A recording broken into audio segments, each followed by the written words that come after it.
This is a story about a world obsessed with stuff. It's a story about a system in crisis. We're trashing the planet, we're trashing each other, and we're not even having fun. The good thing is that when we start to understand the system, we start to see lots of places to step in and turn these problems into solutions.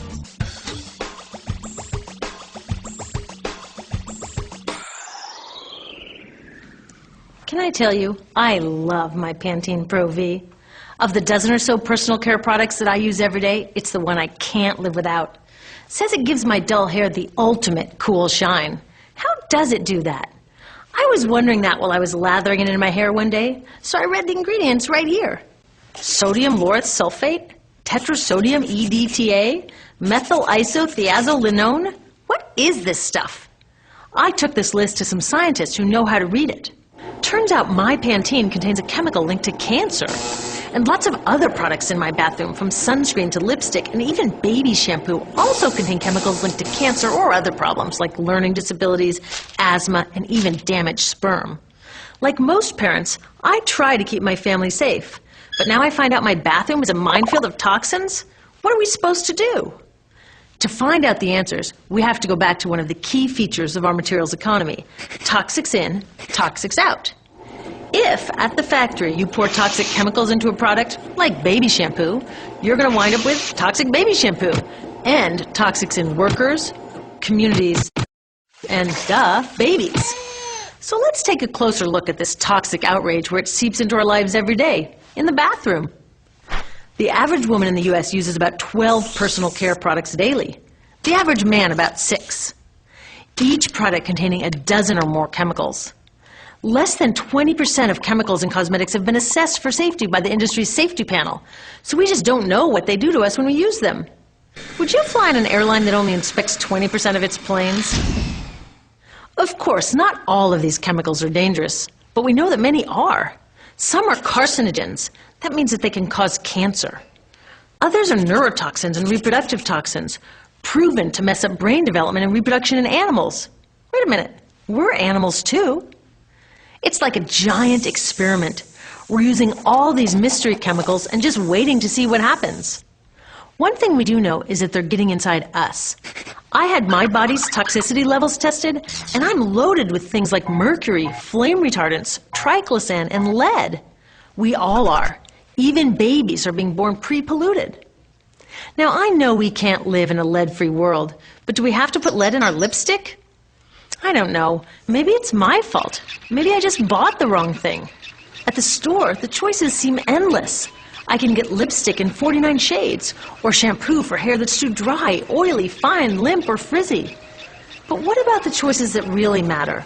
Like the choice to buy products that are safe? It turns out the important decisions don't happen when I choose to take a product off the shelf. They happen when companies and governments decide what products should go on the shelves. So who are these companies? This is Procter & Gamble. They're the ones offering me Herbal Essences, the #2 shampoo in the country. It contains toxic petrochemicals made from oil. Since when is oil an herb? On cosmetics labels, words like herbal, natural, even organic have no legal definition. That means that anybody can put anything in a bottle and call it natural, and they do. I mean, can you imagine a top seller called Petro Essences? Gross.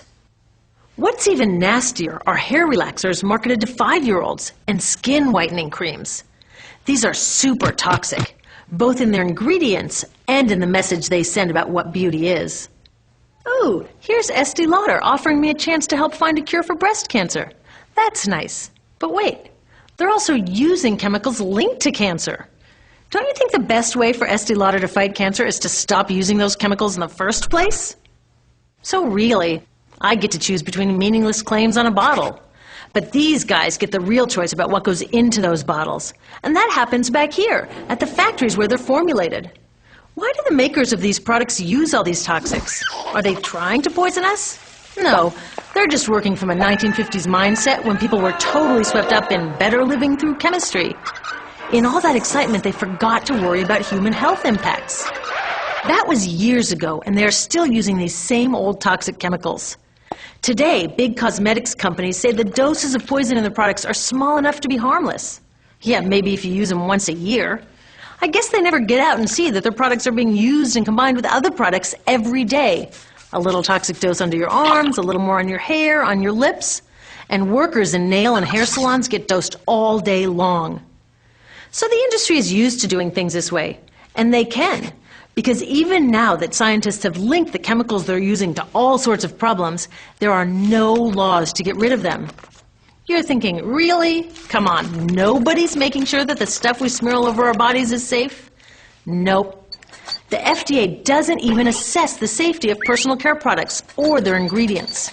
Since 1938, they've banned just 8 out of over 12,000 ingredients used in cosmetics.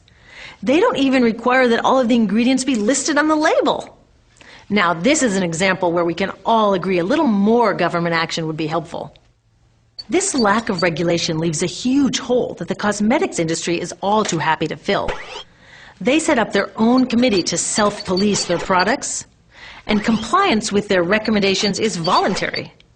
So the cosmetics industry is making the rules and then deciding whether or not to follow them.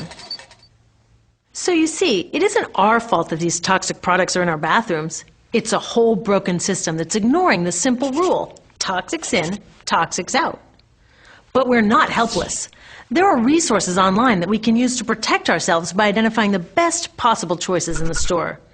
But the real action is with people working to change the system. Because if we really want to solve this problem, we got to start here with these guys. Women, parents, workers, people all over the country are demanding that Congress pass a new law, giving FDA the power to make sure that our personal care products are safe. We need common sense laws based on the precautionary principle. That means that when you're dealing with hazardous chemicals, just err on the side of caution. Let's not debate how much lead should be allowed in lipstick. Just get the toxic chemicals out of our products. Smarter laws would force companies to get past that old 50s mindset and figure out how to get us all clean and shiny without toxic chemicals. Can they? Totally. Many responsible cosmetics companies are already putting safer products on the market. Green chemists are developing substances that are designed to be safe and non-toxic in the first place. European governments have required the removal of many toxic chemicals, and companies have figured out how to comply. When cosmetics are reformulated to be safe and labeled honestly, then we can feel comfortable with the choices available at the store. We can choose bouncy hair or full hair, shiny lipstick or matte. We can even choose to feel beautiful without using 20 products. But we'll know that whatever we choose, the most important choice, the choice to be safe and healthy, has already been made.